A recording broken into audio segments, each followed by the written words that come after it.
Thank you very much. कर्मचारी मित्र जी ने हमारे इस आज के वर्कशॉप की शुरुआत कर दी है। सूत्र संचालन करते हुए और साथ साथ में हमारे कर्मचारी अरूप कीर्ति जी ने त्रिशरण 10 सील दे के हमें सजग किया है कि हम बौद्ध है और बुद्ध बनने की प्रक्रिया में हमें 10 सील का पालन करते हुए आगे बढ़ना है। और मैं सभी को बहुत सारी शुभकामनाएं देता हूँ आज के दिवस में। जैसे कि आज आषाढ़ पूनम है और आषाढ़ पूर्णिमा का जो पर्व जो है कल से शुरू हो चुका है और ये निरंतर हमारे साथ में बने रहने वाला है जब तक हम बुद्धत्व को प्राप्त नहीं करते हैं। तो सबसे पहले मैं आप सभी धर्मचारिणियों का मैं तहे दिल से स्वागत करता हूँ आज के इस दिवस से कल तक 2 दिवसीय वर्कशॉप में। जिस वर्कशॉप का टाइटल मैं फिर से आप लोगों को स्मृति में लाना चाहता हूँ कि किस विषय के अंतर्गत हम 2 दिवस बिताने वाले हैं। एक प्रकार का ये वर्कशॉप है, कोई ये शिविर या ऐसा कुछ नहीं है। वर्कशॉप का अर्थ ये होता है कि हमें टुगेदर वर्क करना है, इंटरैक्टिव वर्कशॉप है जिसके माध्यम से हम जो विषय के साथ में तालमेल बिठाना है। मेरे तरफ से भी मैं कुछ बात करूंगा और आपके भी कुछ प्रश्न रह सकते हैं, आपके कुछ जिज्ञासा रह सकती है इस विषय को लेके, क्योंकि मैं देख पा रहा हूँ कि 90% जो जुड़े हुए हमारे जो ऑर्डर मेंबर है वो इस आज के इस 2 दिवसीय वर्कशॉप में बिल्कुल नए हैं। शायद पहली बार इस एक्टिविटी के साथ वो जुड़े हुए हैं, तो उनको मैं बहुत सारी शुभकामनाएं देता हूँ जो पहली बार इस वर्कशॉप में जुड़ने का उन्होंने अपनी एक हौसला रखा है। क्योंकि एक नई चीज़ सीखना तो एक अपने आप में हौसला ही होता है कि हम प्रेरित होते हैं कि चलो कुछ नया सीखा जाए। और नए सीखने के लिए आप लोग इस वर्कशॉप में सम्मिलित हुए हैं, इसलिए मैं आप सभी का तहे दिल से स्वागत करता हूँ। और साथ ही साथ जो हमारे टीम मेंबर हैं वर्ल्ड बुद्धिस्ट रिसर्च सेंटर के मित्रोदय और कर्मवती जी, उन्होंने बहुत ही सहयोग के साथ ये जो नया तो नहीं कह सकते कि, लेकिन आज के परिप्रेक्ष्य में जो हमें एकेडमिक सोच के साथ बुद्धिज्म को हमें देखना है, पढ़ना है और लिखना है। ऐसे रिसर्च सेंटर के माध्यम से जिस प्रकार से मित्रोदय ने हमें शुरुआत में कहा था कि पिछले हम 2 साल से इस प्रवृत्ति में हम जुड़े हुए हैं और उसका कहीं ना कहीं हमें परिणाम भी मिला है। हमने पिछले मास में हमने सुंदर ऐसी शोध पत्रिका का हमने प्रकाशन किया है ऑनलाइन और प्रिंट वर्जन में शायद 2 महीने में शायद प्रिंट वर्जन में आ जाएगा। मित्रोदय किसी के तरफ से आवाज़ आ रही है, उसको आप कंट्रोल करें और आप मुझे भी होस्ट करें, क्योंकि मैं कुछ PDF रख के मैं बात करने वाला हूँ।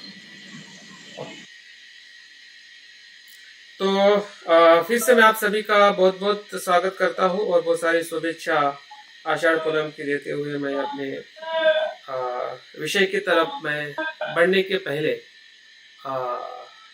कि हम कैसे अभ्यास करने वाले हैं, हमारा नियोजन क्या रहेगा, और उसके बाद फिर मैं आज का जो सुबह का जो विषय जो है उस विषय को लेकर मैं आपको हम प्रवेश करने वाले हैं। तो एक प्रकार का प्रवेश मतलब एक प्रकार का इंट्रोडक्शन है जिससे हम इसी विषय के साथ थोड़ा एक फेमिलियर हो सकते हैं कि हमें 2 दिन में क्या करना है। और हमारे पास में 4 भाग है या 4 कह सकते 4 हिस्से हैं जहाँ पे हम आज 2 हिस्से को हम देखने वाले हैं, 2 मुद्दों को देखने वाले हैं। आज के सुबह के सेशन में एक हम बहुत महत्वपूर्ण हमारा एक बिगिनिंग है जिससे हम देखेंगे कि हमारा रिसर्च या शोध या खोज करने की हमारी प्रवृत्ति क्या है और कैसे उसको हमने जीवित रखनी है, उसके ऊपर थोड़ा मैं बात करने वाला हूँ। और दोपहर के सेशन में हम थोड़ा प्रैक्टिकल देखने वाले हैं कि प्रैक्टिकल तौर पे हमने रिसर्च को या शोध पत्र को क्यों और कैसे लिखना चाहिए। और वहीं से हमारा एक प्रैक्टिकल अप्रोच दोपहर के सेशन से हमारा शुरू होगा और ये कल सुबह और कल शाम तक ये बना रहेगा। मतलब कह सकते हैं कि हमारा 90% या 80% जो हमारा अप्रोच है इस वर्कशॉप का मतलब प्रैक्टिकल रहेगा। मेरे तरफ से भी कुछ बातें मैं आपको बताऊंगा और आप भी अपनी तरफ से उसको करने की या जानने की कोशिश करोगे कि वो कैसे होता है, ताकि हम इस वर्कशॉप में एक जो उद्देश्य लेके हम आगे बढ़ना चाहते हैं उस उद्देश्य को हम पूर्ण कर सकें। तो विषय की शुरुआत करने के पहले मैं फिर से अगर आपने जो हमने ब्रोशर डाला था उसको आपने पढ़ा होगा, तो 3 उद्देश्य की बात हमने की है कि 3 ऑब्जेक्ट्स को या ध्यान में रखते हुए ये वर्कशॉप का हमने आयोजन किया है। अगर हमारे उद्देश्य वर्कशॉप को लेके अगर स्पष्ट है, अगर आपने पढ़ा है, अगर आपके मन में लगा होगा कि नहीं इसी उद्देश्य को लेके मुझे इस वर्कशॉप में आगे बढ़ना है, तो निश्चित ही है उसका आउटकम भी आपको वैसे ही मिलेगा। और मैं चाहता हूँ कि कहीं ना कहीं हमें आउटकम मतलब उसका एक परिणाम हमें मिले, उस परिणाम के साथ हमें आगे बढ़ने में बहुत ही आनंद मिलेगा। और जो आनंद जो है एक सुख का एहसास दे के हमें एक सत्यता की तरफ लेके जा सकता है। अगर आनंद नहीं है, जिसे हम इंजॉयमेंट कहते हैं विषय को लेके, तो शायद हमें सुख भी नहीं मिलेगा, और सुख भी नहीं मिलेगा तो हमें एकाग्रता के साथ हम विषय को समझ नहीं पाएंगे। जो हमें सभी को पता है कि किस प्रकार से हमारा मन का जो प्रवास है या मन की गति किस प्रकार से आगे बढ़ती है। तो आनंद करने के लिए, आनंदित होने के लिए हमें अपने उद्देश्य के प्रति एक प्रकार का तालमेल कह सकते हैं, या उसके प्रति हमारा जो कनेक्शन अगर हम बनाते हैं, तो निश्चित ही है कि आज जो कुछ भी हम सीखने वाले हैं और उसका परिणाम कल लेके हम जब वर्ड ऑफ थैंक्स करेंगे या आभार करेंगे, तो निश्चित है हम सभी को बहुत कुछ सुख के साथ सत्य का भी कहीं न कहीं हमें अनुभव होने का एक मार्ग मिल सकता है। तो पहला उद्देश्य जो है इस इस विषय का या इस वर्कशॉप का, वह है कि to learn research approach in our Buddhist practices. ठीक है, ये हमारा सबसे पहला गोल कह सकते हैं, ऑब्जेक्ट कह सकते हैं कि हम रिसर्च जो अप्रोच जो है, जिस प्रकार से मित्रोदय ने भी कहा कि बंते जी का जो लिखा हुआ साहित्य जो है वो जितना प्रैक्टिकल है उतना ही उसके पीछे जो उनका जो विश्लेषणात्मक जो पद्धति है, जिसे हम रिसर्च अप्रोच कहते हैं, उस अप्रोच के साथ बंते जी ने अध्ययन करते हुए हमारे सामने साहित्य की रचना की है और उसके माध्यम से हम संघ में आगे बढ़ रहे हैं। और उन्होंने ये भी कहा है मित्रोदय जी ने कि उनका अन्वय होने के नाते उस अप्रोच को कहीं ना कहीं हमें लर्न करना है। और लर्निंग ऐसी प्रोसेस है वो कभी खत्म नहीं होती। Learning is life long process, a life long education. बाकी एजुकेशन शायद डिग्री का एजुकेशन पीएचडी या डीलिट के बाद में समाप्त हो सकता है, लेकिन जो लाइफ लर्निंग जो एजुकेशन है वो कभी खत्म नहीं होता है। और लाइफ लर्निंग एजुकेशन के अंदर जो रिसर्च अप्रोच जो है, खोज की जो प्रवृत्ति जो है, उसको हमें हमेशा लर्न करना चाहिए। और किसी भी क्षेत्र में हो सकती है, किसी भी जगह पे हो सकती है, छोटी छोटी बातों में हो सकती है, बड़ी बड़ी बातों में हो सकती है। तो हमारा जो पूरा बुद्धिज्म ही प्रैक्टिकल और सत्य पे आधारित है, और सत्य और प्रैक्टिकल पे आधारित है। तो उस सत्यता को, उस जो भी हम जीवन जी रहे हैं, भले हमारा आध्यात्मिक जीवन को हमारा ज़्यादा सेंटर में रख के हम जीते हैं, लेकिन हमने जो आध्यात्मिक जीवन के बाद में जो दूसरा भी जीवन है उसको भी उतना ही वजूद देना चाहिए और देखना चाहिए कि क्या उस जीवन में हमारे आध्यात्मिक जीवन से बदलाव हो रहा है क्या। अगर हम ध्यान कर रहे हैं तो ध्यान हमारा सेंटर है, लेकिन साथ साथ में हमारे शरीर के अंदर बीमारियां है, हमारा आर्थिक नियोजन है, हमारे संबंध है, या पर्यावरण है, या राजकीय या सामाजिक जो परिस्थितियां है, उसके साथ में क्या उसका कनेक्शन है। हुँ? क्या उस पे हम खोज कर सकते हैं कि अगर मैं ध्यान कर रहा हूँ तो सही में मेरा स्वास्थ्य अच्छा होके मेरा परिवार और समाज बदल सकता है क्या? यह सबसे बड़ी खोज है। अगर हम रिसर्च एटीट्यूड से वो देखेंगे तो उसकी जो गहराई है और सूक्ष्मता है और व्यापकता है जो हमें पहचान में आ सकती है। अगर भंते कहते हैं और बाबा साहब ने जो धम्म क्रांति की है कि धम्म क्रांति ही सभी क्रांतियों में श्रेष्ठ है। और भंते एक जगह पे लिखते हैं कि जितनी भी क्रांतियां हुई है कि इम्पैक्ट ऑफ द अम्बेडकर्स धम्म क्रांति इन द वर्ल्ड, विश्व में उनके क्रांति का क्या परिणाम हुआ है। तो भंते वहां पे ऐसे बताने की कोशिश करते हैं कि जो शिक्षा से बदलाव होगा या पॉलिटिकल से जो बदलाव होगा उससे कहीं गुना और बेहतरीन बदलाव धम्म क्रांति से हो सकता है और हुआ है। तो ये भंते की जो उसमें दी हुई जो सोच जो है, तो बाबा साहब ने जहां से शुरुआत की और उसका इम्पैक्ट पूरे विश्व में हो सकता है। और भंते जी उसमें सभी पद्धति की बात करते हैं कि जितने भी पद्धति से जो पूरा संसार बदलाव करने की तरफ बढ़ रहा है, साइंटिफिकली हो, एजुकेशन के माध्यम से हो, या बहुत सारी पद्धतियों के से माध्यम से संसार में बदलाव लाना चाहते हैं विश्व में, लेकिन उन सभी बदलाव के पद्धतियों में धम्म क्रांति एक अपने आप में सबसे महत्वपूर्ण बदलाव है। वो सभी बाकी सभी पद्धतियां उसके सामने फेल हो जाती है, शिक्षा भी फेल हो जाती है या जितनी भी पद्धतियां फेल हो जाती है, लेकिन धम्म कभी फेल नहीं हो सकता। तो बाबा साहब और भंते का अगर हम सोच की जो हम प्रवृत्ति देखते हैं तो उससे हमें प्रेरणा मिलती है। और पहला जो हमारा ऑब्जेक्ट जो है, उसी ऑब्जेक्ट के तरफ हमें ज्यादा से ज्यादा हमारी जो जिस विषय को लेकर मैं आज आपके बीच में बात करने वाला हूँ, वो उसी ही ऑब्जेक्ट को लेकर मैं अभी सुबह का सेशन लेने वाला हूँ, ताकि हमारा जो एक सेंटर पॉइंट है या स्रोत है जहाँ से हम आगे बढ़ना है, उसके तरफ हमें जाने की प्रेरणा मिल सके। और दूसरा और तीसरा जो ऑब्जेक्ट है, हम कल दोपहर में या कल के सेशन में उसको हम और ज़्यादा इम्प्लीमेंट करेंगे, क्योंकि वो दोनों ऑब्जेक्टिव जो है वो हमारे प्रैक्टिकल के साथ में जुड़ा हुआ है। जैसे कि हमने रिसर्च रिव्यू कैसे करना चाहिए, लिटरेचर रिव्यू कैसे करना चाहिए, और हमारी जो परिकल्पना को कैसे निर्माण करना चाहिए,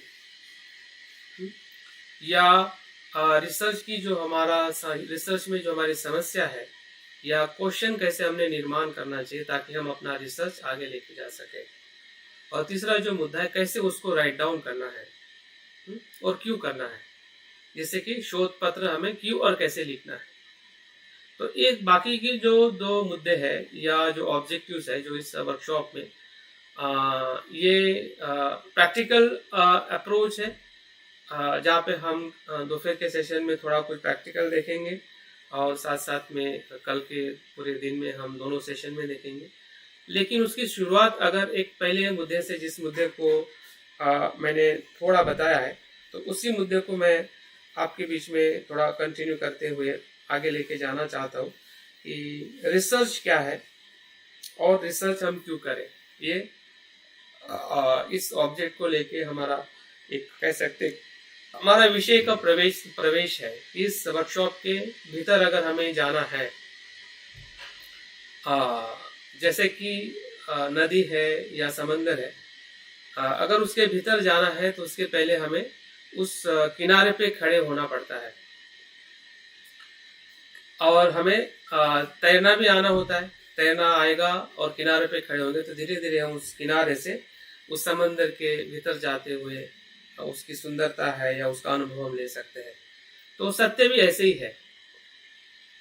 जो बुद्ध का धम्म जो है या जो बुद्धिस्ट अध्ययन है, बौद्ध अध्ययन है, जिसे हम बुद्धिस्ट स्टडी कहते हैं या बुद्धिस्ट एजुकेशन कहते हैं, तो ये महासागर की तरह है जो साहित्यों में बिखरा हुआ है। ऐसा कहते हैं कि बौद्ध साहित्य जो है उसकी कोई किसी भी धर्म के साहित्य से तुलना नहीं की जा सकती, इतना असीम है। फिर हिंदुओं के ग्रंथ हो या इस्लाम के ग्रंथ हो या ख्रिस्ती के ग्रंथ हो, उससे कहीं गुना जिस साहित्य में 34-35 ग्रंथ की सूची बन जाती है, और जो बाइबल्स के अगर एक ग्रंथ की अगर हम तुलना करें तो 11 पट मतलब ग्रंथ हो सकते हैं। इतने ग्रंथ हमारे त्रिपिटक या बौद्ध साहित्य में हमें प्राप्त होते हैं। तो ऐसे हमारे जो साहित्य की जो हमारी विरासत है, तो कितना सारा साहित्य एक एक सूत्र के अंदर अगर हम ढूंढे और एक एक धम्मचार्य अगर एक एक सूत्र भी अभ्यास करे तो मुझे लगता है कि नया त्रिपिटक हम बना सकते हैं। एक ही सूत्र पे अभ्यास करिए, और अगर हमारे 500 लोग अगर धम्मचारियां हैं तो मुझे नहीं लगता है कि ये प्रोजेक्ट हमारे लिए ज्यादा कठिन हो सकता है। कि 6 महीने के अंदर या 1 साल के अंदर अगर हम एक सूत्र को लेके भी अगर हम उसके भीतर प्रवेश करें तो मुझे लगता है कि हमारे जैसा कार्य जो है इस संसार में कोई नहीं कर सकता है, क्योंकि हमारे पास में 3 चीजें पहले से उपलब्ध है जो मैं देख पा रहा हूं। एक हमारा स्पिरिचुअल मोमेंट जो ऑलरेडी हम ऑर्डर्स है, ये अपने आप में यूनिक है। हम धम्मचारी नहीं है, ये अपने आप में यूनिक है, वो सभी लोग नहीं है। दूसरी जो बात है कि हम सभी पढ़े लिखे लोग हैं, वी आर ऑल एजुकेटेड 99%। 1% को छोड़ दीजिए कि जो बहुत ही आफ्टर 70 प्लस हो गए हैं और जिन्होंने बिल्कुल सेकंड जनरेशन में अगर नहीं आए हुए हैं, बाबा साहब के पहले जनरेशन के जो लोग हैं, तो शायद उनके पास में वो एजुकेशन नहीं है। लेकिन सेकंड जनरेशन के जो बाबा साहब के अनुयायी है, भले वो कितने भी कम से कम भी पढ़े लिखे हो, फिर भी हम पढ़े लिखे जरूर है कि हमें पढ़ना लिखना सब कुछ आता है। और तीसरी जो बात जो मुझे लगती है कि आज की जो टेक्नोलॉजी जो है पूरी तरह से हमारे लिए सपोर्टिव है। Minimum effort, minimum investment and minimum time. अगर आपको 10 साल पहले अगर कोई पेपर लिखने के लिए जाना पड़ता होगा 5 साल पहले, तो उसको लाइब्रेरी में जाने के लिए 2-2, 3-3 दिन लग सकते होंगे। अगर एक सिटी से दूसरे सिटी में जाना है तो पैसा नहीं होगा, टाइम नहीं होगा। लेकिन आज वो पैसा, आपका टाइम पूरी तरह से बचा हुआ है। अगर आपको किताब खरीदने के लिए पैसा नहीं है, बिल्कुल नहीं होता था। हमारे पास में एक किताब भी बड़े मुश्किल से हम खरीद पाते थे, लेकिन आजकल पूरी किताबें ऐसी किताबें कि जो अच्छे अच्छे ऑथर ने या इवन बनते ने लिखी हुई भी किताबें मुफ्त में अवेलेबल है पीडीएफ फॉर्म में, कि आपको एक पैसा खर्चा करने की जरूरत नहीं है किताब खरीदने के लिए। तो आप ऐसा बिल्कुल नहीं कह सकते हैं कि भाई मैं कैसा और क्यों करूं। अगर आपको मोटिवेशन है कि आप कर सकते हैं, तो आपके आने वाली जनरेशन, जितने भी आपके साथ में जुड़े हुए मित्र है, वो आपका तो खजाना है। वो आप ही अपने आप में एक अवलोकितेश्वर बन सकते हैं। अगर आपके पास में 50 मित्र का आपके सेंटर में या आपकी मित्रता अगर 50 लोगों से अगर आपकी मित्रता है, तो आपकी ये बात जो है या आपकी जो रिसर्च करने की जो प्रवृत्ति है, उसमें ऑटोमेटिकली ही ट्रांसफॉर्म हो सकती है। क्योंकि वो तो वही चाहते हैं, आपके साथ में जुड़े हुए जो लोग हैं ना, आपके जैसे नहीं, याद रखिए, जिस प्रकार से आप संघ में जुड़े थे, आप धर्म में जुड़े थे, उस प्रकार से आज के लोग नहीं है। आज की जो जनरेशन है, उनका जो माइंड जो है वो इंक्वायरी माइंड है। इंक्वायरी माइंड कहते हैं उसको, साइंटिफिक माइंड कहते हैं। तो उस माइंड से अगर आप उनको देने के लिए अगर आप तैयार नहीं रहोगे, तो आपके पास में वो बुद्धिज्म ना पढ़ेंगे, ना सीखेंगे, ना आपके साथ में रहेंगे, भाग जाएंगे। और ज्यादातर भाग ही रहे हैं। हम बड़े मुश्किल से मित्रों को पकड़ पा रहे हैं। भागने की संख्या ज्यादा है और साथ में आने की संख्या बहुत कम है, क्योंकि कहीं ना कहीं हमारे जो प्रवृत्ति जो है, विशेषता खोज और आज के एकेडमिक शिक्षा के साथ में बुद्धिज्म को जोड़ने की हमारी कहीं ना कहीं निराशा कह सकते हैं, या एक कह सकते हैं कि चलेगा, हम तो धर्मचारी है और धर्मचारी का काम यही है कि हम सिर्फ धम्म के बारे में ही या उसी सीमित दायरे में सोचे। मुझे नहीं लगता है कि बंदे ने ऐसा हमें सीमित दायरे में सोचने के लिए हमें ऑर्डर बनाया है। हमें सीमाओं को तोड़ना है। जैसे कि अगर हम तीसरे बंधन में देखते हैं कि यांत्रिकीकरण, शीलवत परामर्श, तो शीलवत परामर्श ही हमारे जीवन का सबसे ज्यादा अवरोध बनते जा रहा है, क्योंकि सम्यक दृष्टि को हम उस प्रकार से देख नहीं पा रहे कि हमारी जो आचरणशीलता जो है वो अगर उसको और सूक्ष्म और गहरी करनी है तो उसके लिए हमें जो खोज की जो प्रवृत्ति है या रिसर्च की जो प्रवृत्ति है उसको हमें बार बार ढूंढना पड़ेगा, सजगता से उसको आगे बढ़ाना पड़ेगा। ताकि हमने जब हम मित्र बने थे, जब हम धर्मचारी बने थे, तब का आप चित्र देखिए। मैं खुद अपने आप को देखता हूँ, तब मुझे लगता था कि मैं बुद्ध बन जाऊँ और बुद्ध बनने के लिए मुझे धर्मचारी बनना है। लेकिन अभी मैं देखता हूँ तो वो जो प्रेरणा है, वो जो हौसला है, वो जो शब्दों में ही रह गया है। लेकिन उस समय वो एनर्जी थी, तो वो एनर्जी कहाँ गई?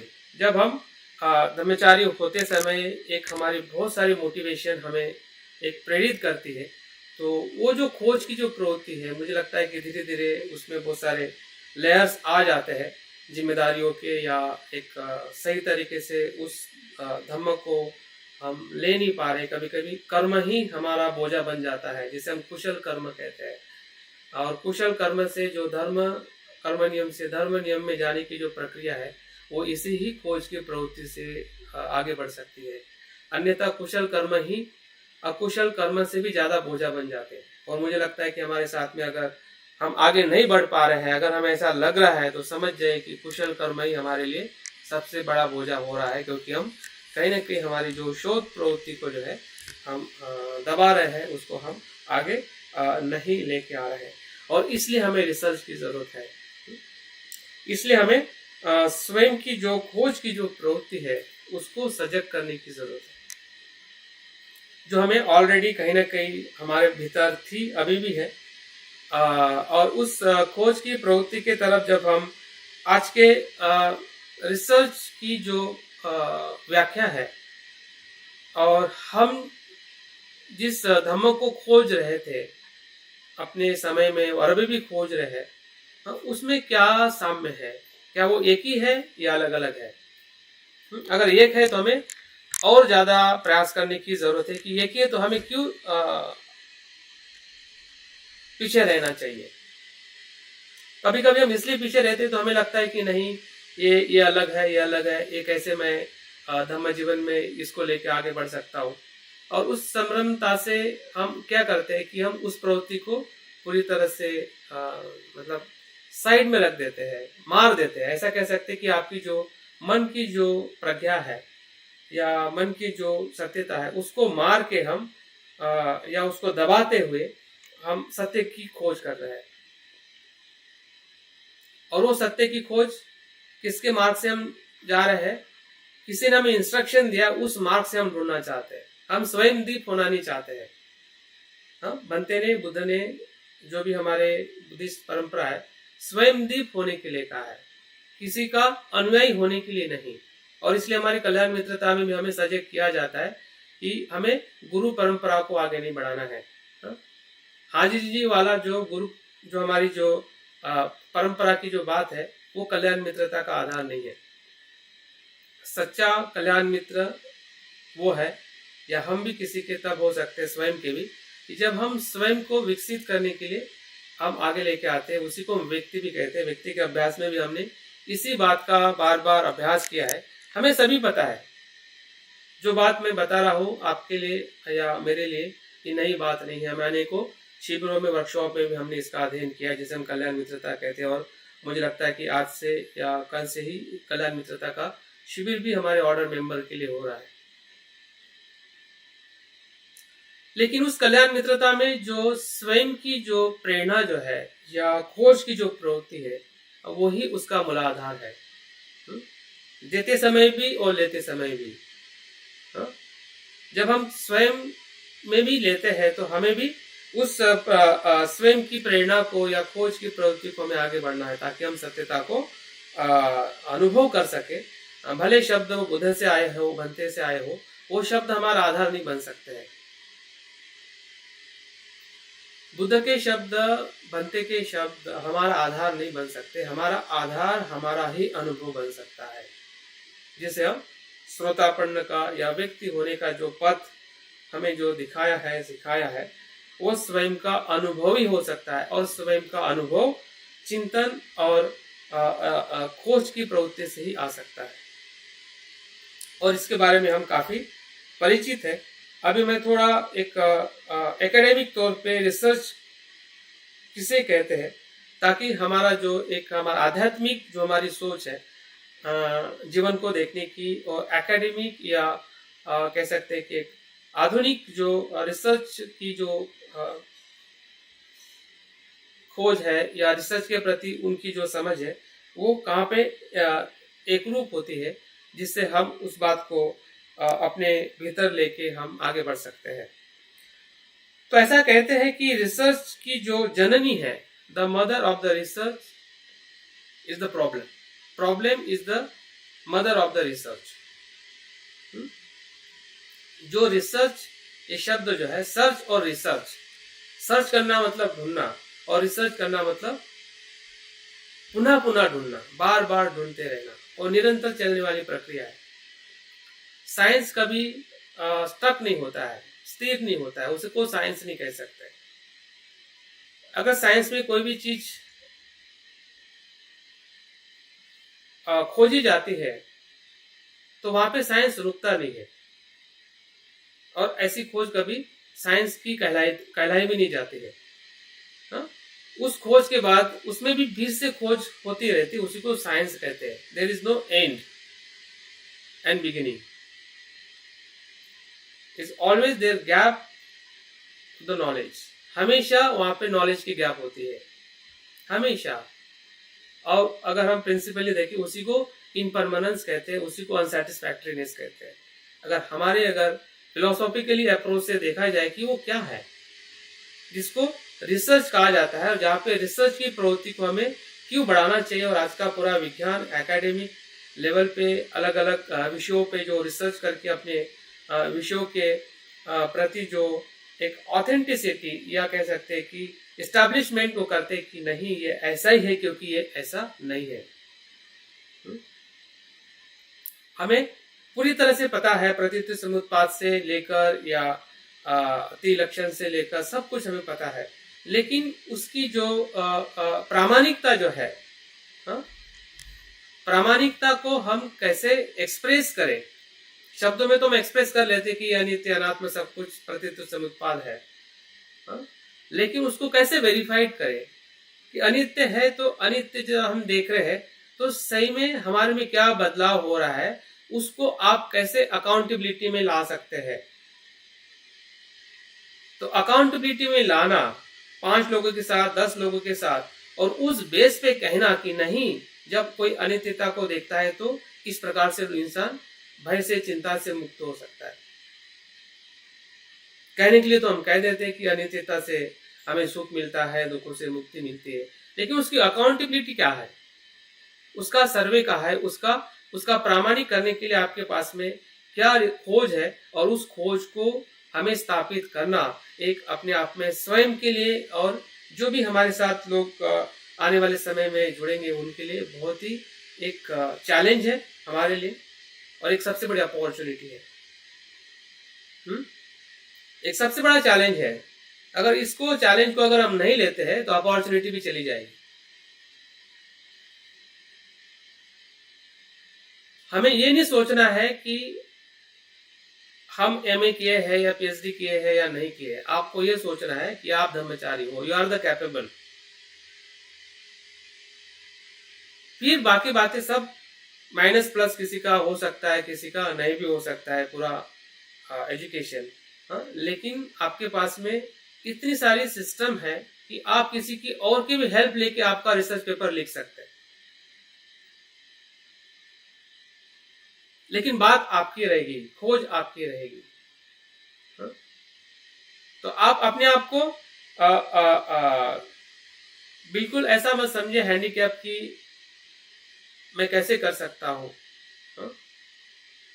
तो हैंडीकैप की जो प्रवृत्ति है वो कहीं ना कहीं वही हमारा एक मिथ्या मिथ्या दृष्टि होती है, वही हमारा एक कह सकते हैं कि न्यूरन के अंदर हमारी डाउट, जिसे हम कह सकते हैं कि जो सच है उसी पे हम डाउट रखते हैं कि वो कैपेसिटी हम में है।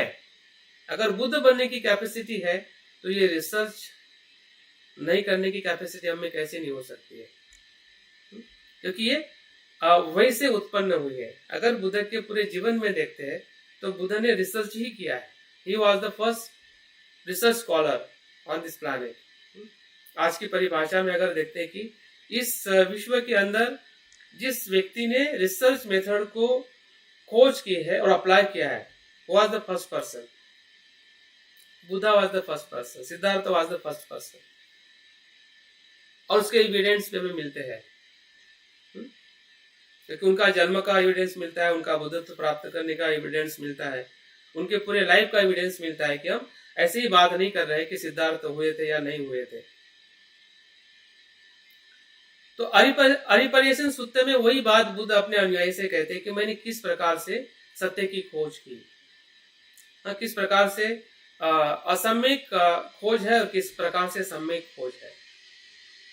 तो आज हमारे सामने यही प्रश्न है कि जिस हम प्रवास में हम आगे बढ़ रहे हैं, उस प्रवास में अगर हम कर्म नियम से धर्म नियम की तरफ अगर नहीं बढ़ रहे हैं तो कहीं ना कहीं हमारी जो खोज की प्रवृत्ति है वो कम है, या उधर हम ध्यान नहीं दे पा रहे।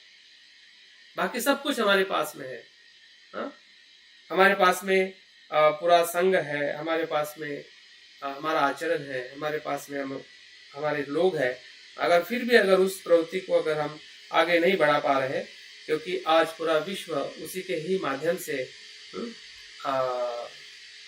जगत के साथ में जुड़ रहा है। जगत मतलब संसार, संसार को बेहतरीन करने का ही नाम जो है बौद्ध धर्म है। संसार से भागने का नाम बौद्ध धर्म नहीं है। अगर हमें लगता है कि मुझे क्या संसार, तो मुझे निर्वाण प्राप्त करना है, भाई निर्वाण प्राप्त करने का मतलब क्या है? संसार में ही रहना है, संसार में ही रहना है, लेकिन ऐसे रहना है कि जहाँ पे लोभ द्वेष मोह ना हो, जिसमें करुणा मैत्री हो, ऐसे संसार को हमें निर्माण करना है। तो संसार में जो समस्या है वही रिसर्च की जननी है, जो आज वैज्ञानिक तौर पे भी वही कहते हैं, और हम अपने आध्यात्मिक तौर पे उसी को दुख कहते हैं। आध्यात्मिक तौर पे अगर हमें देखना है कि रिसर्च, जो आज का रिसर्च जहाँ पे काम कर रहा है उसको समस्या कहते हैं, जिसको क्वेश्चन कहते हैं, रिसर्च क्वेश्चन कहते हैं। अभी रिसर्च क्वेश्चन बोलेंगे तो आपको समझ में नहीं आएगा क्या है, मैं कैसे ढूंढूं कि भाई क्या समस्या समझ में नहीं आती, दुख हमें समझ में नहीं आता है, दुख का हम अवलोकन नहीं कर रहे, हमें समझ में नहीं आ रहा है कि दुख क्या है। और उन सभी दुखों में से आपको एक दुख को आइडेंटिफाई करना है, वो रिसर्च का क्वेश्चन बनता है। अगर आपके पास में 10 दुख दिखाई दे रहे हैं, उसमें से एक दुख को आपको ऑब्जर्व करना है कि मैं इस एक दुख के भीतर में जाके देखूं ये दुख क्या है और क्यों और कैसे है, वो रिसर्च है। और वो रिसर्च हमें एक निर्वाण की तरफ, या समाधान जो है वही निर्वाण है। समाधान क्या है? वही निर्वाण है। और रिसर्च भी यही करता है कि समस्या का समाधान की खोज करना ही रिसर्च है। दूसरी भाषा में रिसर्च क्या है? किसी भी समस्या की समाधान करना या समाधान की खोज करना, उपाय की खोज करना ही रिसर्च का अर्थ है और रिसर्च का उद्देश्य है। रिसर्च की व्याख्या आज के आधुनिक इसमें इस प्रकार से की जाती है, हम आध्यात्मिक जगत में भी जो जीवन हम जी रहे हैं उसमें भी उस प्रकार से हम देख सकते हैं। आधुनिक भाषा में ऐसा कहते हैं कि रिसर्च वह है कि जो वैज्ञानिक पद्धति और जो पुनः परीक्षण करने वाली ऐसी प्रक्रिया है। क्या है? वैज्ञानिक, साइंटिफिक फर्स्ट, पद्धति सिस्टमैटिक, सिस्टमैटिक। और तीसरी जो है वेरिएबिलिटी, मतलब उसको कोई भी उसका पुनः परीक्षण कर सकता है।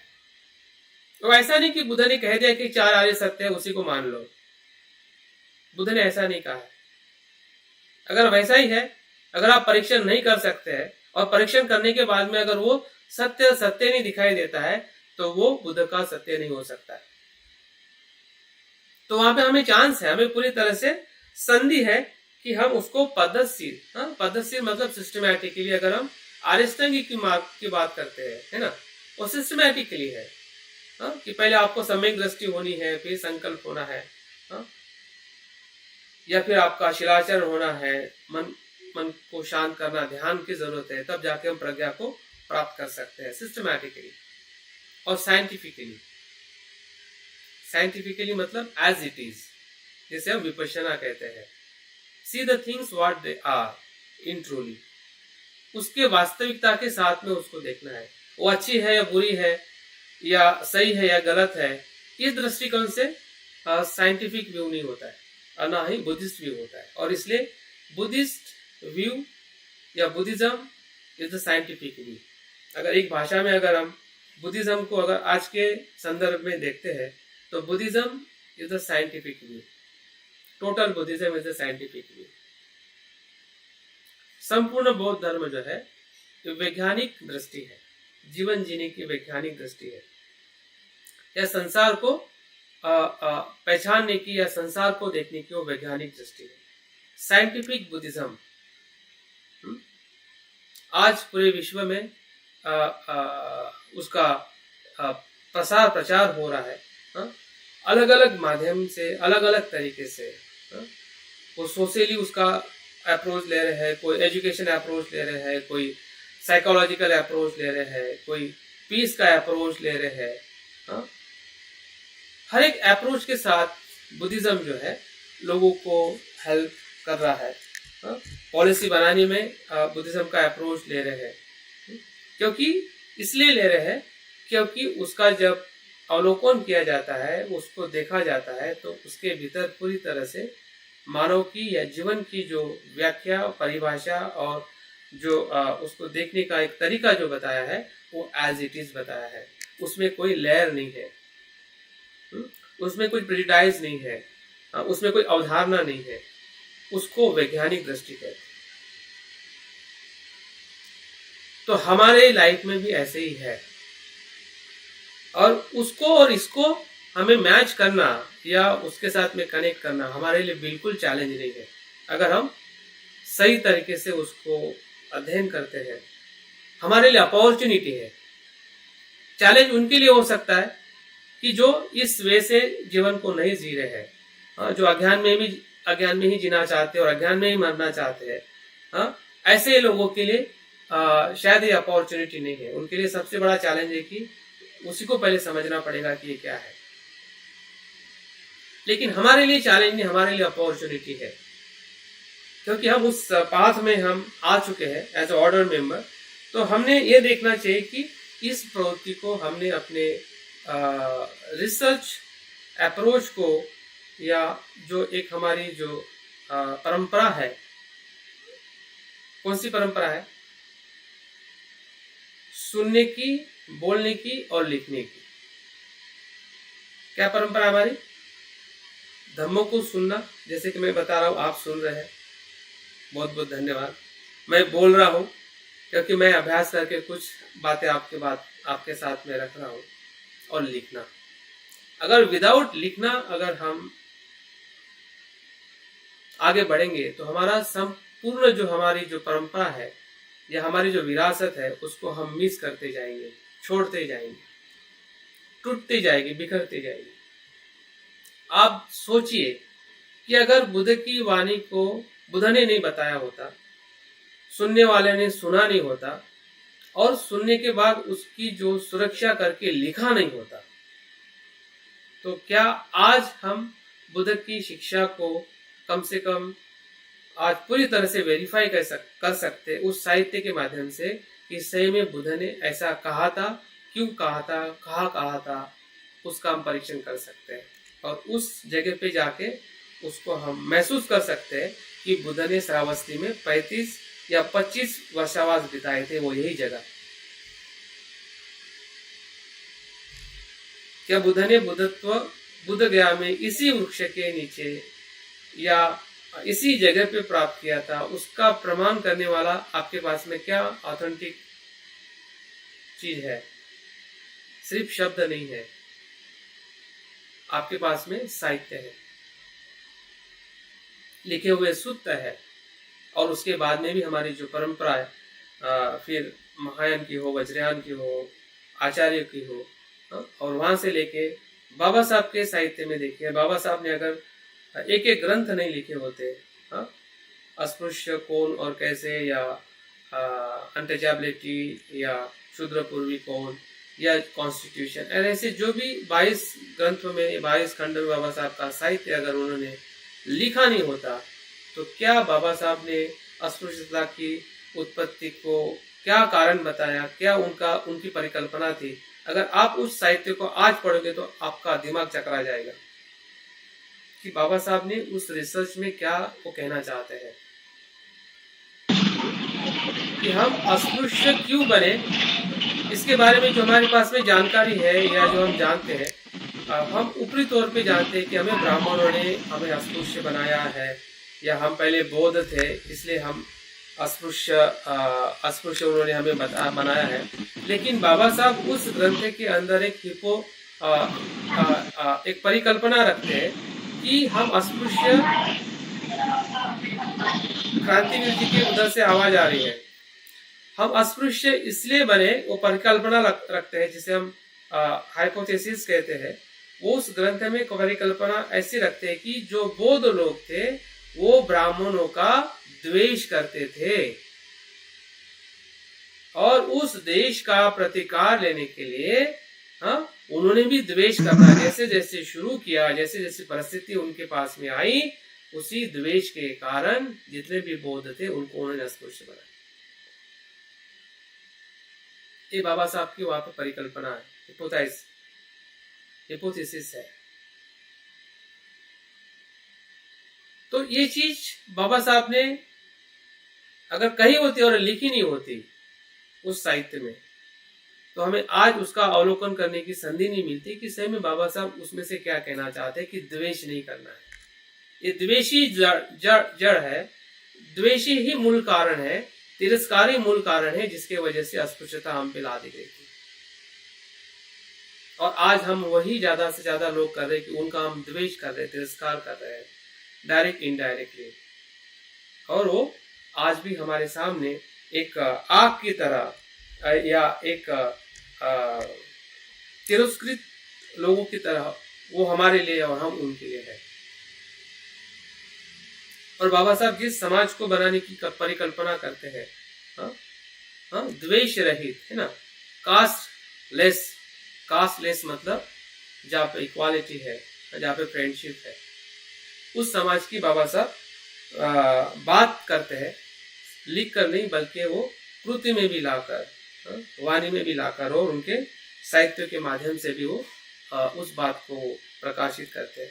तो हमारा भी ये जो पूरा व्यक्तित्व जो है, जैसे हम व्यक्ति होने की जो हम परिकल्पना कर रहे हैं कि हमें व्यक्ति होना है, तो व्यक्ति के अंदर आपका एक रिसर्च अप्रोच के साथ कुछ आपका लिखान हो, भले आप एक ही सूत्र में बहुत कुछ एक्सप्लेन करके एक किताब लिख सकते हैं।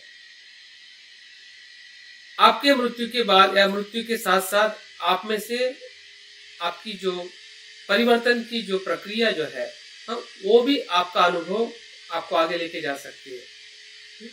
और आपके नहीं होने के बाद में भी वो साहित्य जो है कहने की लोगों को और प्रेरणा दे सकता है कि उसको धम्म को किस प्रकार से हमने देखा। तो इस जन्म में भी हमें श्रोतापन्न तक ले जाने के लिए भी हमें मदद करेगा। और जब हम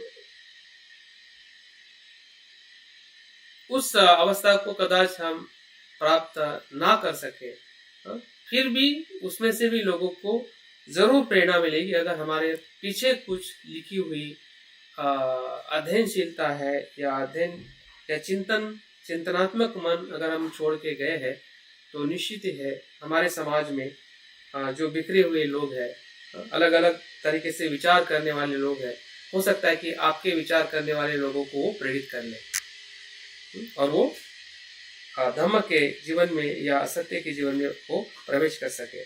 और इसलिए वैज्ञानिक तौर पे या वैज्ञानिक जो परिभाषा जो है वो बौद्ध धर्म की ही परिभाषा है, जो हमें कहीं ना कहीं उसका अनेकों बार हमने अनुभव लिया है और हमें उसका ज्ञान भी है कि हम किस प्रकार से अपने आध्यात्मिक जीवन को हम देखते हैं। रिसर्च करने का उद्देश्य को हमने ध्यान रखना है। जो आधुनिक जगत में 4 प्रकार के उद्देश्य को वो बताते हैं और मुझे लगता है कि यही हमारे भी आध्यात्मिक जीवन का उद्देश्य होता है जो मुझे लगता है। तो पहला जो उद्देश्य जो है कि जो हम रिसर्च करते हैं वो इसलिए रिसर्च करते हैं कि अपनी जो स्वयं की जो है वो अंतर्दृष्टि को प्राप्त करना चाहते हैं। इम्प्रूव इनसाइट व्यू और विजन, ये फर्स्ट ऑब्जेक्ट है। देखिए हमारा भी वही ऑब्जेक्टिव है जिससे हम श्रोतापन मतलब एक प्रकार का इनसाइटफुलनेस हम अचीव करना चाहते हैं। हम स्रोत में जाना चाहते हैं, सत्य के प्रभाव में जाना चाहते हैं और उसके लिए जो रिसर्च भी यही पहला जो उनको ऑब्जेक्ट है कि वो इनसाइट इंप्रूव करना चाहता है। दूसरा जो उद्देश्य जो है वो एक नए मार्ग का विकास करना चाहते हैं। डेवलप द न्यू थेरीज, नई थेरीज को इस्टेब्लिश करना, ये रिसर्च का सबसे महत्वपूर्ण उद्देश्य है। और आपका और मेरा भी एक नई थेरी जो है हमें इस्टेब्लिश करने का प्रयास करना चाहिए। जो भंते ने हमें बताया है, बाबा साहब ने बताया है, उसी बेस को एक कंक्लूजन करके या हमारे अनुभव के साथ में जोड़ के एक नई थेरी क्या हो सकती है, सोचने की हो या बोलने की हो या हमारे जीवन में आजीविका करने की हो, बहुत सारी चीजें हमारे जीवन के आसपास में ही हमें समस्या दिखाई देती है। हमने देखा होगा बीच में नॉन वायलेंस कम्युनिकेशन पे काफी कुछ हमने वर्कशॉप किए हैं। ये भी kind of the theory practice है। ये बुद्धिज्म के साथ में कैसी अप्लाई आप कर सकते हैं, उसकी खोज कर सकते हैं और उस थ्योरी से हम लोगों को कम्युनिकेशन प्रैक्टिस सिखा सकते हैं, ताकि दोनों व्यक्ति के बीच में या मित्र के बीच में, परिवार के बीच में एक सुसंवाद निर्माण हो सके। अभी नॉन वायलेंस तो एक अपने आप में एक अपना उनका खुद का सब्जेक्ट है, लेकिन हम भी अपने जीवन के अंदर देख सकते हैं कि क्या ऐसे थ्योरीज मैं बना सकता हूँ क्या। बिल्कुल बन सकते हैं। अगर हम खोज की प्रवृत्ति से उसको देखते हैं तो निश्चित ये उद्देश्य हमारा रिसर्च का उद्देश्य बन सकता है। तीसरा जो उद्देश्य जो है रिसर्च का वो है कि जो भी खोज की जाती है उसको जनरलाइज करना, उसकी जो उपयोगिता जो है उसको स्थापित करना। जैसे कि अगर हम 500 ब्रह्मचारी है तो 500 ब्रह्मचारियों में से अगर हम खोज करते हैं कि कुछ सिलेक्टेड या सभी पे नहीं कर पाए तो 100 ब्रह्मचारी का अगर हम डेटा लेके अगर खोज करते हैं कि ब्रह्मचारी का जीवन में, उनके जीवन में क्या बदलाव हुआ है मानसिक और शारीरिक तौर पे, ध्यान करने से, आनापानसति करने से या मैत्री भावना करने से उनके शरीर और मानसिक स्वास्थ्य पे क्या परिणाम हुआ, तो हम ये कह सकते हैं कि जब हम खोज करेंगे हमें पता चलेगा कि ये इसका परिणाम हुआ है।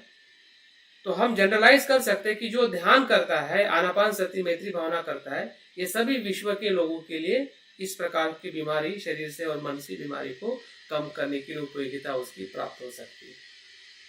अभी हम सिर्फ लोगों का डेटा यूज करके कह रहे हैं, लेकिन हमारा जो ब्रह्मचारी, हमारे ऑर्डर मेंबर का डेटा कभी भी हम यूज नहीं कर रहे, क्योंकि रिसर्च की प्रवृत्ति को हम आगे नहीं बढ़ा पा रहे हैं। हम जो ध्यान कर रहे हैं वो कितना इफेक्टिव है देन अदर मेडिटेटर और other people those who are doing meditation practices. संसार में बहुत सारे लोग ध्यान कर रहे हैं और हमारा ध्यान कितना इफेक्टिव है, जो हम आनापानसति है, मैत्री भावना है, बाकी जो भी हम ध्यान कर रहे हैं, एक एक ध्यान पे हम रिसर्च कर सकते हैं। हाँ? आजकल जो हमारा साधना का मेडिटेशन है, उस पर भी रिसर्च कर सकते हैं। तो उसकी जो उपयोगिता जो है, हाँ, आजकल उसी ध्यान को लेके बहुत सारे लोगों के जीवन में संभ्रम है या मन में संभ्रम है, तो उसको भी हम संभ्रम को निकाल सकते हैं कि जब हम इस्टेब्लिश करेंगे कि भाई देखो कि इन लोगों ने ये ध्यान करने से उनको क्या प्राप्त हुआ, क्या उसमें बदलाव हुआ, तो ये कैसे गलत हो सकता है, ये तो सभी के लिए उपयोगी है। और आज आप देखिए कि तिबेटियन बुद्धिज्म 10 साल के पहले इतना प्रचलित नहीं था, आज पूरे विश्व के सभी वैज्ञानिकों ने एक्सेप्ट कर लिया है, जनरलाइज हो गया है अभी वो। उनका चैंटिंग हो, उनका साधना हो, उनके बुद्ध हो या अवलोकितेश्वर हो या जितने भी, जब हम पढ़ते हैं हम संभ्रमित हो जाते हैं साहित्य तौर पे। लेकिन तिबेटियन गुरुओं ने, फिर लामा दलाई लामा जी हो या उनके जितने भी प्रचार प्रसार करने वाले जो उनके मिशन मोमेंट पूरे विश्व में जा चुके हैं, साइंटिस्ट लोगों के साथ में वो इंटरव्यू कर रहे हैं। तो साइंटिस्ट लोग उसकी इंटरव्यू ले रहे हैं कि मेडिटेशन करने से, चैंटिंग करने से, बुद्ध की साधना करने से कौन से ब्रेन में कहाँ पे परिणाम हो रहा है। वो साइंटिस्ट, न्यूरो साइंटिस्ट और साइकोलॉजिस्ट मिलके उन लोगों के साथ में कार्य कर रहे हैं। तो ये क्या बदलाव है, कहाँ पे उनको जगह मिली, क्यों मिली? क्योंकि बुद्धिज्म में वो चीज थी, है, और उसको हमने भी इस्तेमाल करना सीखना चाहिए। ये हमारी परंपरा रही है, तर्क करने की, लॉजिक करने की, लिखने की, साहित्य के साथ में आगे बढ़ने की हमारी परंपरा रही है। और हम संघ के माध्यम से, अगर हम हमारे संघ में भी देखते हैं, हमारे भाई बहनों ने बहुत सारी किताबें लिखी है। वेस्टर्न कंट्री में, वेस्टर्न ऑर्डर में ये चीज बहुत ही हमें आगे आते हुए दिखाई देती है।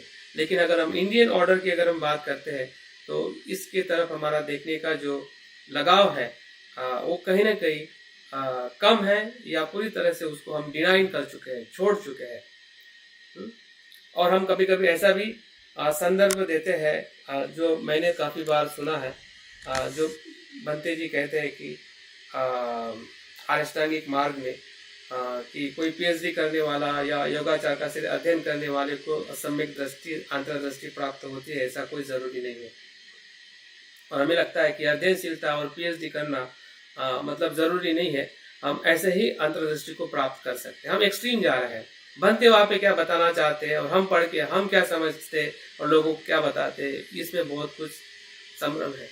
हम कभी भी अपने ऑर्डर को पीएचडी और अध्ययन करने के लिए ज्यादा प्रेरित नहीं करते हैं, क्योंकि उस बात को हमने पकड़ लिया, बनते ने कहा है मतलब नहीं जरूरी है, मतलब नहीं जरूरी है, ऐसा नहीं है।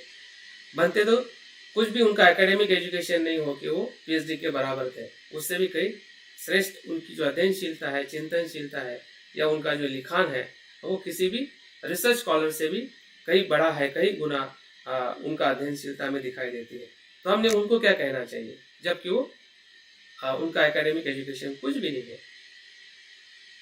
तो हमने सोचते समय, पढ़ते समय हमने संदर्भ को बनते किस संदर्भ में क्या कहना चाहते हैं, और उसी शब्द को अगर हम पकड़ के बैठ जाए और हम अपनी अध्ययनशीलता को या एकेडमिक जो हमारी जो पढ़ाई है उसको एकदम पूरी तरह से स्टॉप कर दें, तो मुझे लगता है कि हम कहीं ना कहीं गलत डायरेक्शन पे हम अपने आप को लेके जा रहे हैं, और वहां से हमें वापस आना ही पड़ेगा, क्योंकि आज की हमारी और आने वाली जनरेशन की सबसे जरूरत, सबसे बड़ी जरूरत है। अगर आपका रिसर्च अप्रोच नहीं होगा तो आपके पास आने वाले लोगों की संख्या जो आज है वो कल शायद उससे भी कम हो सकती है। आपके बच्चे आपको नहीं सुनेंगे, बच्चे के बच्चे तो बिल्कुल नहीं सुनेंगे।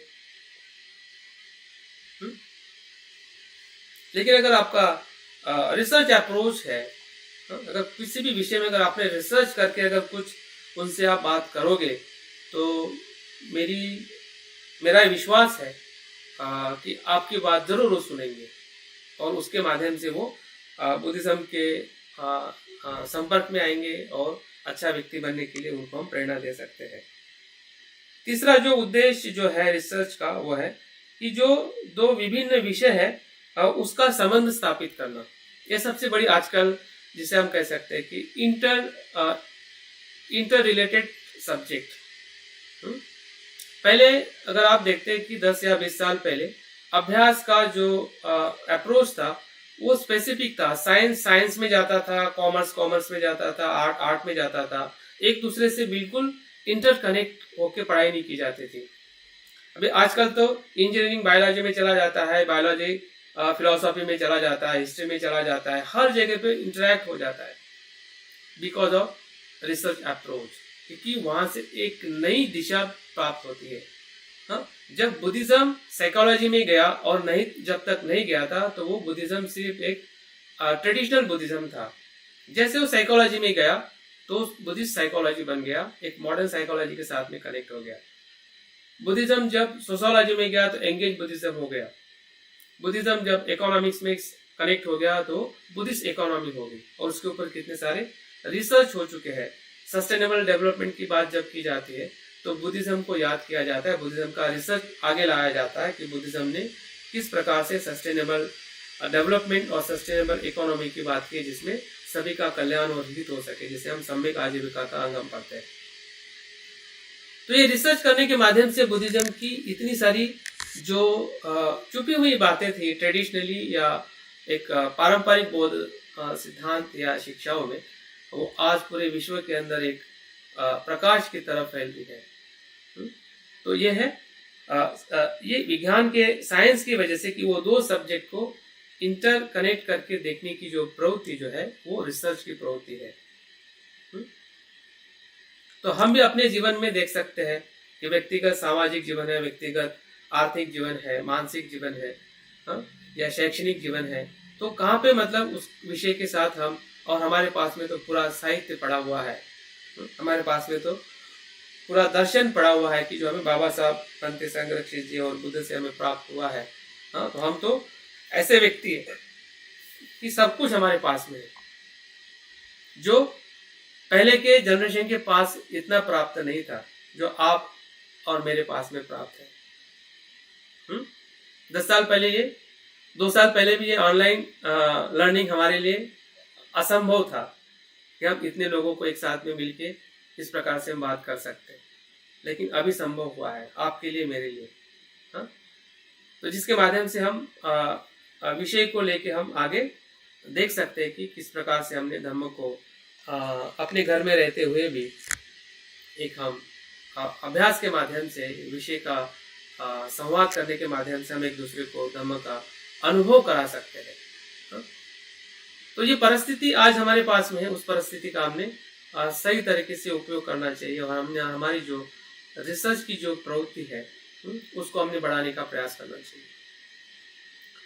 रिसर्च का अंतिम भाग में बताते हुए 4 आर्य सत्य के साथ रिसर्च मेथड कैसी जुड़ी हुई है, मैंने इसके बारे में उसमें भी थोड़ा जो शोध जर्नल है उसमें भी मैंने प्रस्तावना में लिखा हुआ है, और जब हमने प्रकाशन किया था उसमें भी मैंने इसका थोड़ा जिक्र किया था।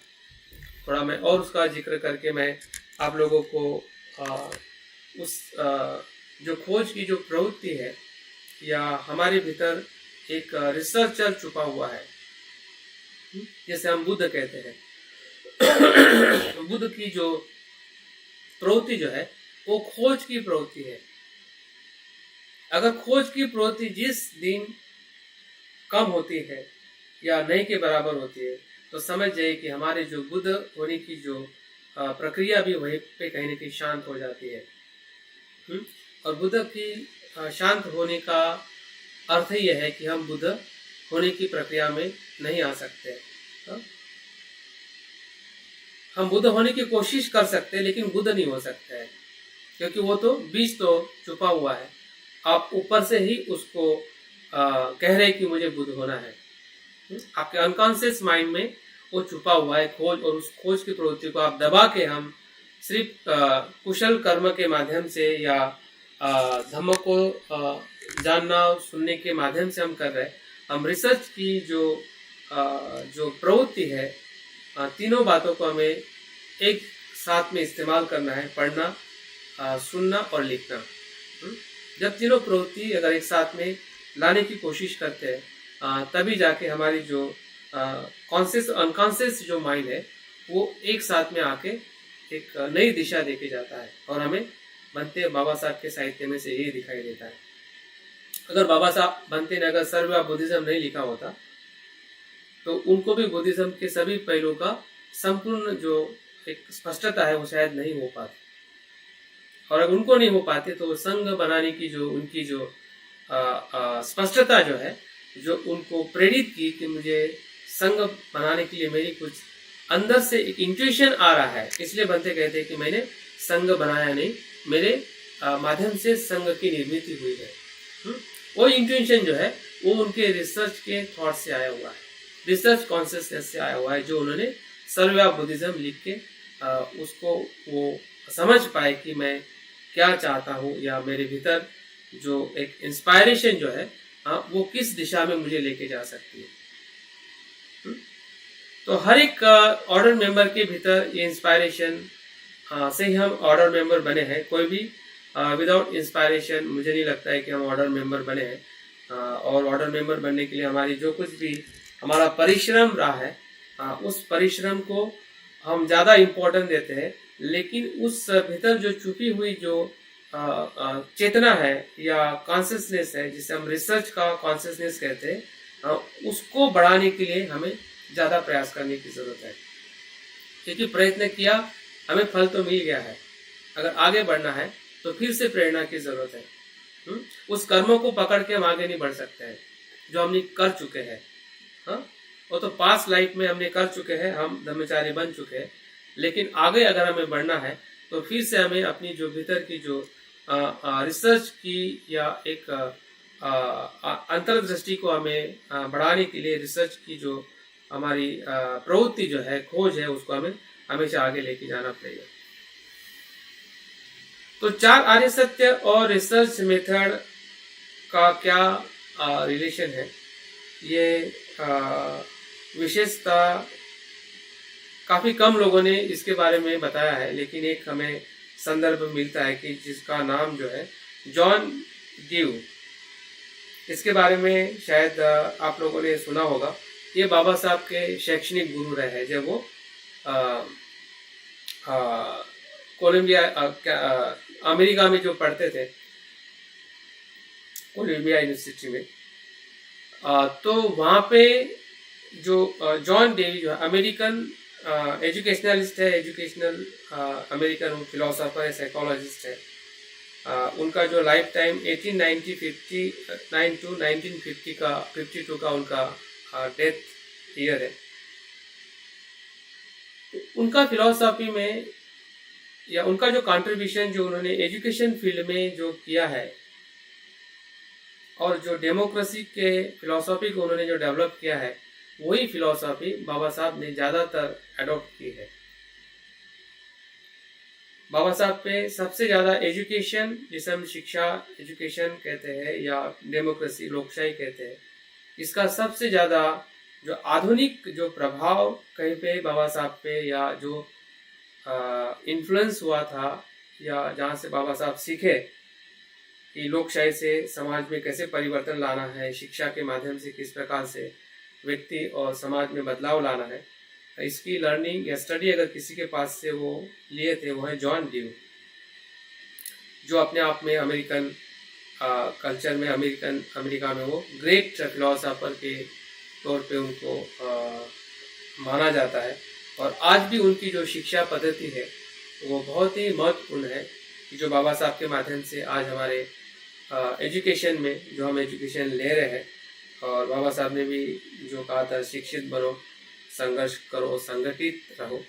तो ये एजुकेट होने की जो बात बाबा साहब हमारे बीच में करते हैं, तो ये यही पर्सन है जिस पर्सन ने 4 आर्य सत्य के साथ जो रिसर्च मेथोडोलॉजी कैसे वर्क करती है, इसके बारे में उन्होंने जिक्र किया है। और एलिएशन ऑफ द कास्ट का जो इंट्रोडक्शन है, ये समर्पण, इस किताब का समर्पण भी शायद बाबा साहब जॉन ड्यू के नाम पे करते हैं। तो बाबा साहब का जॉन ड्यू का जो रिलेशन है, एक गुरु शिष्य का कह सकते हैं, या एक उनके जो टीचर के माध्यम से जो उन्होंने सीखा था, और बाबा साहब हमारे जो गुरु हैं, हमारे जो प्रेरणा स्थान है, तो हम देख सकते हैं कि उनकी जो फिलॉसफी जो आज हमें रिसर्च के माध्यम में भी हमें मदद कैसी कर सकती है। वो कहते हैं कि जो बुद्ध ने पहला जो आर्य सत्य कहा है, वो एक प्रकार की रिसर्च में एक प्रकार के क्वेश्चन को निर्माण करने के लिए वो कंपेयर करते हैं। जिस प्रकार से बुद्ध प्रथम आर्य सत्य की बात करते हैं, वैसे ही जॉन ड्यू बताते हैं कि किसी भी रिसर्च की शुरुआत जब होती है वो क्वेश्चन से होती है। क्वेश्चन को निर्माण करना या क्वेश्चन के प्रति सजग होना, यही रिसर्च की शुरुआत है। अगर मुझे रिसर्च के बारे में हम आफ्टरनून सेशन में जो हम अभ्यास करने वाले हैं प्रैक्टिकली, तो उसमें हम बहुत सारे पहलू को हम देखेंगे, लेकिन हमें जो समझ में आ सकता है, जो हमारे पास में पहले से ही बुद्ध के 4 आर्य सत्य के बारे में जानकारी और अनुभव है, उसके माध्यम से देख सकते कि पहला जो आर्य सत्य है वो आपके रिसर्च की शुरुआत है, जिसे हम रिसर्च क्वेश्चन कहते हैं या टॉपिक कहते हैं। वो कुछ भी हो सकता है, एनीथिंग, क्योंकि क्वेश्चन का कोई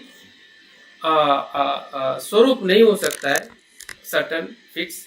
किसी भी प्रकार से आप आपके प्रश्नों को आपके भीतर देख सकते हैं, आप उसका अवलोकन करके अपना रिसर्च है या रिसर्च पेपर की हम शुरुआत कर सकते हैं पहले आर्य सत्य के कंपेरेटिव रिसर्च क्वेश्चन को निर्माण करते हुए। दूसरा जो आर्य सत्य है जिसे समुदाय कहते हैं, ओरिजिन ऑफ सफरिंग, दुख का समुदाय, तो जॉन ड्यू कहते हैं कि एक प्रकार का वो हाइपोथेसिस है या परिकल्पना है कि हम खोजना चाहते किसका टेंटेटिव जो सॉल्यूशन जो है, अगर ये समस्या का कारण है, अगर ये निदान हो जाता है तो ये इसका सॉल्यूशन बन सकता है। वो क्या है हाइपोथेसिस या परिकल्पना, उसके बारे में भी हम दोपहर के सेशन में देखेंगे। लेकिन एक प्रकार का आप सोचते हैं कि ये इसका समाधान हो सकता है। जैसे कि उदाहरण के तौर पे अगर हम समस्या देख रहे हैं कि द्वेष, कि तिरस्कार करने से तिरस्कार करना या द्वेष करना ये समस्या है और इस पे आप रिसर्च करना चाहते हैं, तो उसका टेंटेटिव सॉल्यूशन हो सकता है कि मैत्री भावना, वो एंटीडोट है। वो आप उसमें परिकल्पना बनाओगे कि अगर मैत्री भावना कोई करता है तो द्वेष को कम किया जाता है या संघर्ष को कम किया जा सकता है, या जो भी समस्या है द्वेष से निर्माण होने वाली, उसको समाधान मिल सकता है और टेंटेटिव आपका सॉल्यूशन हो सकता है। तो उस प्रकार से हम अपनी रिसर्च को आगे लेके जा सकते हैं। अगर हम 4 आर्य सत्य को भी हम अच्छी तरह से समझते हुए रिसर्च के जो प्रक्रिया कैसी हो सकती है, उसको हमें प्रैक्टिकल हम देख सकते हैं। तीसरा जो आर्य सत्य है जिसे हम निरोध कहते हैं, वो एक प्रकार का आपका कंक्लूजन है। जब हम द्वेष के पैटर्न को देखेंगे कि द्वेष कैसे कैसे क्या होता है, मैत्री भावना क्या क्या करने से क्या होता है, आप एक्सपेरिमेंट करोगे कि 10 लोगों को आप चूज करोगे कि 10 लोगों का आप सैंपल लोगे, जिस प्रकार से 10 लोग अगर 1 महीना मैत्री भावना करते तो उसका कितने प्रमाण में द्वेष कहाँ पे कम होता है, तो उसका जब आप निष्कर्ष निकालोगे, निर्वाण संपूर्ण निष्कर्ष है संसार से संपूर्ण दुख को प्राप्त करने का। लेकिन उसके पहले भी बहुत सारी हमारी समस्या को हमें वेरीफाइड करना है। जैसे कि हमें पता है कि द्वेष मैत्री से ठीक होता है, सभी को पता है और हमारा भी हुआ है, लेकिन उसको अगर रिसर्च बेस में अगर लाओगे तो उसको आपको डबल फायदा होगा हमारे लिए और लोगों के लिए।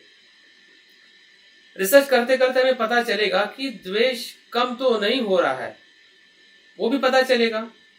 और क्यों नहीं कम हो रहा है? क्योंकि हम मैत्री भावना सही तरीके से नहीं कर रहे हैं। मैत्री भावना तो कर रहे हैं लेकिन सही तरीके से नहीं हो पा रही, इसलिए हमारा द्वेष कम नहीं हो रहा है। तो हमें दोनों पता चलेंगे कि एक तरफ कह रहे हैं कि द्वेष कम होता है, लेकिन जब आप रिसर्च करोगे पाओगे, हाँ, तो आपको वैसा द्वेष कम होते हुए नहीं दिखाई देगा जिस प्रकार से हम सोचते और समझते हैं, क्योंकि एक्सपेरिमेंट आपको शो करेगा कि ऐसा नहीं हो रहा है। तो क्या कारण है? तो निष्कर्ष एक प्रकार का आपका समाधान है, और वो समाधान कभी भी परमानेंट नहीं होता है, अंतिम नहीं होता है। Science never says things will be and. वो निष्कर्ष वहां से आपको और आगे जाने के लिए मदद करेगा, आपके लिए और औरों के लिए, और चैलेंज और अपॉर्चुनिटी मिलेगी कि अगर द्वेष कम नहीं हो रहा है, अगर मैत्री भावना सही नहीं हो रही है, तो मैत्री भावना सही करने के लिए और रिसर्च किया जा सकता है, ताकि आप लोगों को और अच्छी तरह से बताए कि किस प्रकार से हमने मैत्री भावना परिणाम कारक करनी चाहिए, जिससे हमारा द्वेष कम होगा, तो हमारा हार्ट अटैक कम होगा, हमारा ब्लड प्रेशर कम होगा, हमें स्ट्रोक नहीं आएगा, और ये बीमारियां कम होगी तो हमारी दवाइयां कम होगी। तो नेक्स्ट रिसर्च भी वहां से आगे बढ़ सकता है। तो रिसर्च का कोई अंत नहीं है, याद रखिए। अगर आपको लग रहा है कि चलो ये निष्कर्ष निकाल दिया और वहां पे वो अंत हो जाता है, ऐसा उसको साइंस नहीं कहते हैं, उसको निर्वाण कहते हैं। निर्वाण में कुछ भी समस्या नहीं होती है। लेकिन यहाँ पे जो निर्वाण जो हम देख रहे हैं, वो टेंटेटिव या आपका एक उस विषय को लेके एक आपका निष्कर्ष है, आपका अनुभव है कि जो आपने 10 लोगों पे एक्सपेरिमेंट किया है, या किसी फिलॉसफी को लेके आपने कंपैरेटिव स्टडी की है कि आत्मा का जल हिंदू फिलॉसफी से क्या हो रहा है और अनात्मा का जल बुद्धिस्ट फिलॉसफी से क्या हो रहा है। इसका जब आप निष्कर्ष निकालोगे तो दोनों भी जन्म पुनर्जन्म को मान रहा है, लेकिन उससे क्या लाभ होता है, उससे क्या हानि होती है, उसका जब आप निष्कर्ष निकालोगे तो वहां से और आगे बढ़ने के लिए लोगों को प्रेरणा मिल सकती है कि इसको और क्या उसके ऊपर रिसर्च किया जाए। और आपको भी स्पष्टता मिलेगी कि जिस आत्मा से पुनर्जन्म की बात वहां पे की जाती है, उसकी जो इफेक्ट जो है वो सभी मनुष्यों के लिए कितना हार्मफुल है। और जब वही अनात्म भाव से जब हम पुनर्जन्म को देखते हैं, वो कितना उपयोगी है। और आप पूरे विश्व को बता सकते हैं कि ये करने से ही इस प्रकार से लोगों के हित और कल्याण के लिए इस सिद्धांत के तत्व महत्वपूर्ण है। तो ये जो निदान जो है, जिसे हम तीसरा आर्य सत्य कहते हैं, ये एक हमारा रिसर्च का एक निष्कर्ष है, जो हम हमेशा जब भी हम ध्यान करते हैं तो हमें अनुभव होता है, और उस अनुभव से हम देखते हैं कि हम कैसे बदल रहे हैं। लेकिन वो सभी अनुभव आपके स्केटर्ड है, याद रखिए, वो आके चले गए हैं। अगर किसी ने डायरी मेंटेन किया होगा तो शायद उस अनुभव को आप फिर से रिवाइव कर सकते हैं कि वो अनुभव क्या था। लेकिन 90% जो हमारे एक्सपीरियंसेस जो है वो चले जाते हैं, और हमें याद ही नहीं रहता है, समझ में ही नहीं आता है कि हम तब अच्छे थे और आज अच्छे है और अच्छे क्यों नहीं है। वो पहले के साथ में क्या एग्जैक्ट कनेक्शन है, कुछ भी समझ में नहीं आता है, क्योंकि वो उसका हमारे पास में कुछ भी डेटा नहीं है। और उसके वजह से हम ना अभी बदल पाते हैं, ना आने वाले समय में बदलने की हमारी जो प्रवृत्ति जो है धीरे धीरे कम होने लगती है। हमें अपने आचरण पे ही डाउट आने लगता है। डाउट आना अच्छा भी है। बनते कहते हैं कि जिसमें अगर जिसके धम्म जीवन में समस्या ही नहीं है, सब कुछ अच्छा है, तो समझ जाए कि उसका आध्यात्मिक जीवन अच्छा नहीं है।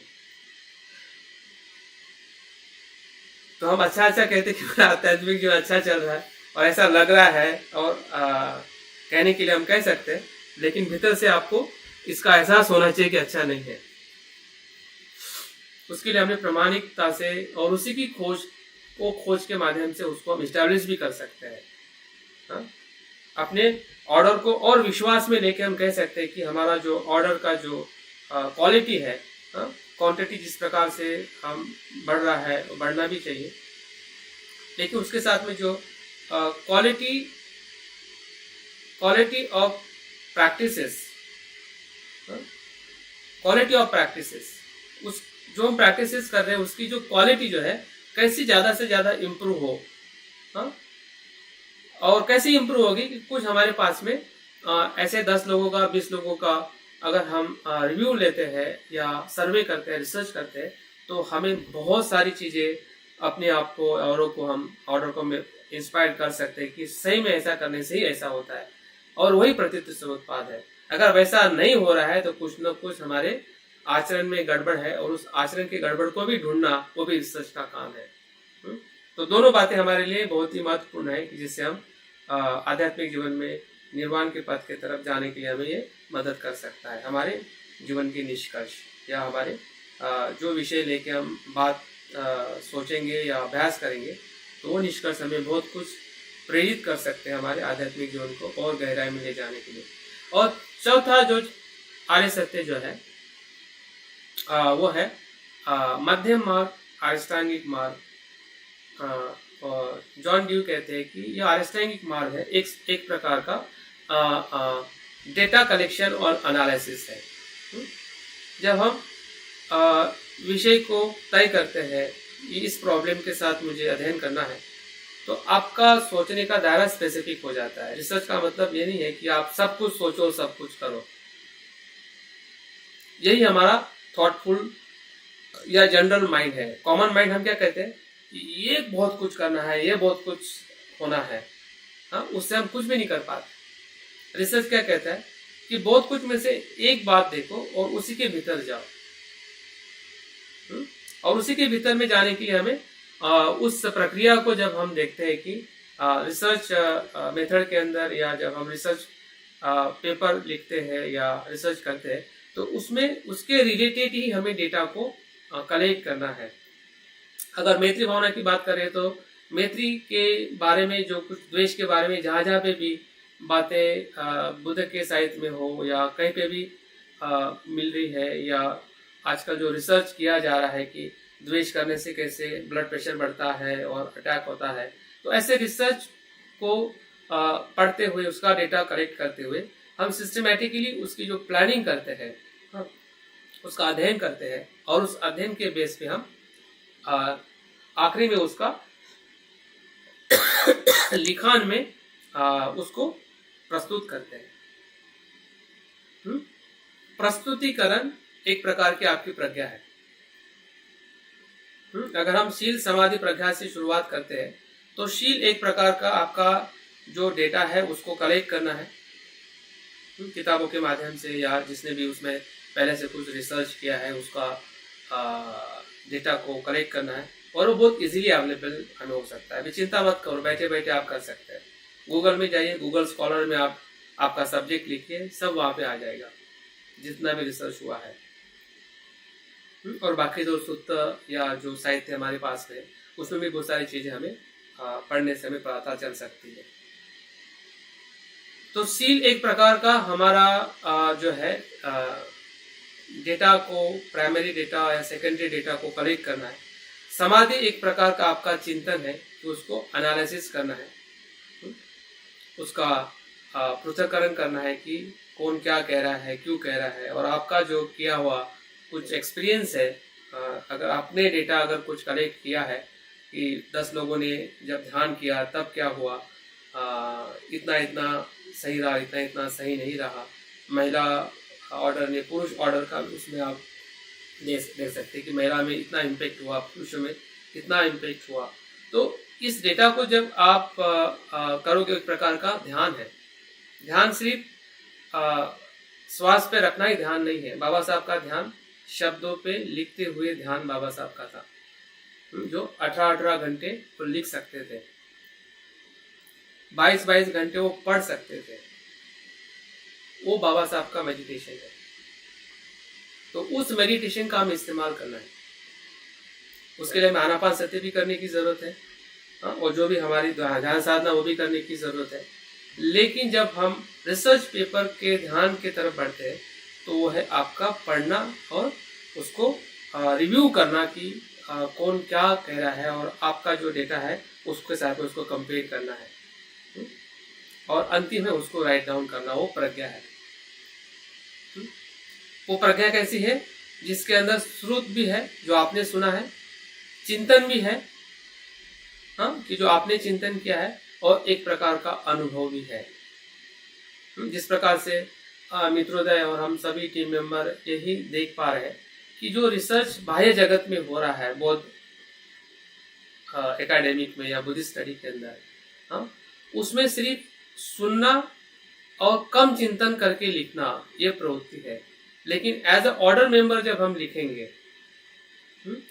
तो हमारा पहले से ही क्लियर विजन है कि हमें श्रोतापन या हम आचरणशील व्यक्ति है, तो हमारी जो पहली सोच और आखिरी सोच यहाँ पे पूरी तरह से एक्सप्रेस होगी कि हम जो सुनेंगे वही लिखेंगे, जो चिंतन करेंगे वही हम लिखेंगे, और साथ में हमारा अनुभव भी रहेगा, ताकि जब वो कोई पेपर पढ़ेगा या कोई लेख पढ़ेगा या कोई किताब पढ़ेगा XYZ, तो उसको भी उसी प्रकार की पूरी प्रेरणा मिलेगी कि बौद्ध धर्म क्या है और किस प्रकार से उसको अपने जीवन में आचरण करना चाहिए। तो हमारी जिम्मेदारी एक रिसर्च के तौर पे एक प्रज्ञा को इस्टेब्लिश करने की है, या उसकी जो पूरी तरह से उसकी जो रूपरेखा है सुनने से लेके पढ़ने और लिखने तक, ये हमारे अष्टांगिक मार्ग का एक प्रकार का वो मार्ग है जो हमें रिसर्च मेथोडोलॉजी में हमें इस्तेमाल करना है। हम कर सकते हैं क्योंकि सब चीज़ हमारे पास में उपलब्ध है, सिर्फ हमें एक प्रेरणा की और एक एक्शन एफर्ट करने की ज़रूरत है। और एफर्ट भले कितना पावरफुल हो या ना हो, अगर एफर्ट करेंगे तो निश्चित ही है पहला एफर्ट दूसरे एफर्ट को सपोर्ट करेगा और दूसरा एफर्ट तीसरे एफर्ट को सपोर्ट करेगा। तो आने वाले समय में हम एक ऐसे प्लेटफॉर्म पे जो हम आना चाहते हैं, मैं स्वयं भी, मैं भले प्रोफेसर हूँ लेकिन मैं एक ऑर्डर मेंबर भी हूँ, और मुझे भी लगता है कि मेरा जो आध्यात्मिक जीवन है और गहरा हो, और उस गहराई के साथ हम सभी जो ऑर्डर मेंबर अगर इस माध्यम से अगर हम आगे बढ़ते हैं तो इस सेंटर की जो एक फाउंडेशन है, एक ऐसे लोगों के साथ अगर हम आगे करते हैं तो आने वाले समय में भले हम 10 लोग हो या उससे भी और ज़्यादा संख्या में अगर हम बढ़ते रहेंगे तो बहुत बड़ा काम जो है हम सबके मिलकर हो सकता है।